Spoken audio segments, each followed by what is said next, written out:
When Paul wrote his letter to the Philippian church after his initial greetings to them, he expressed a prayer that he was praying for these people. The prayer is very specific. He wrote in Philippians 1, verses 9 through 11, I pray that your love will overflow more and more, and that you will keep on growing in knowledge and understanding. For I want you to understand what really matters, so that you may live pure and blameless lives until the day of Christ's return. May you be always filled with the fruit of your salvation, the righteous character produced in your life by Jesus Christ. For this will bring much glory and praise to God. I want us to break that prayer down piece by piece over the next couple of days. The reason is these are things that Paul prayed for these people. They're things that needed to happen in their lives, and to be quite honest, there are things that need to happen in our lives. Since this prayer is in Scripture that is inspired, it actually becomes Paul's prayer for me and Paul's prayer for you. I want you to begin by noticing what he says. I pray that your love will overflow more and more. There are several words in the Greek language for love. Paul uses here the Greek word agape.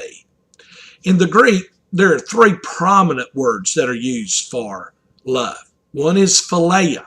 It's translated love, but it refers to brotherly love, friendships. That's why Philadelphia, Philia Adelphos, is called the city of brotherly love. And then there's the word for love, that's eros. It describes physical love. We get our English word erotic from that. But agape doesn't refer to brotherly friendship kind of love or erotic kind of passion. It refers to divine love, God's love. It refers to unconditional love, the kind that God has for us. It is an everlasting covenant kind of love. It's called divine love. This is the kind of love that Paul prayed that we would have more and more of. In other words, he is praying that you and I would learn to love people without any strings attached. We do need to learn to love people who are unlovable. We need to learn to love people who disappoint us. In our lives, we're always demanding that people live up to a certain standard that we've set for them. And if they don't, we're always disappointed.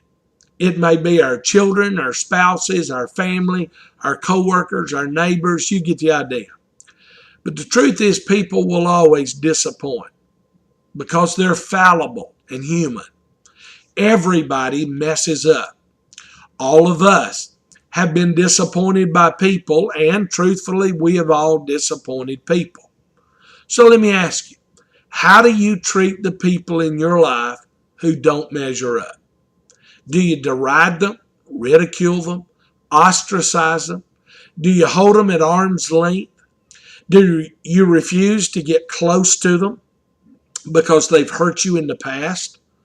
Paul said, I am praying that unconditional, no strings attached, everlasting love in your heart will grow more and more. As a matter of fact, he prayed that our love would overflow more and more. He uses the word parishua. It means to exceed, to run over. It's the picture of overflowing. If you can picture filling a glass with water, and when it gets full to the top, you just keep pouring water in until it spills all over the place. Paul said, I want you to have such unconditional love that it is exuberant and abundant. I want your love just to spill all over the counter and spill all over the people in your life. In other words, go overboard in loving people unconditionally. We're too quick to criticize and too slow to love unconditionally. Today, who in your life needs unconditional love?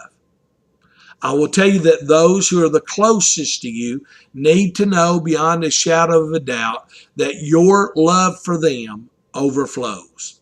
Here's a great thought for today. I want my love to spill all over people today. Here's a great prayer for today. God, teach me to love unconditionally and without reservation. God bless you, and may your love overflow today.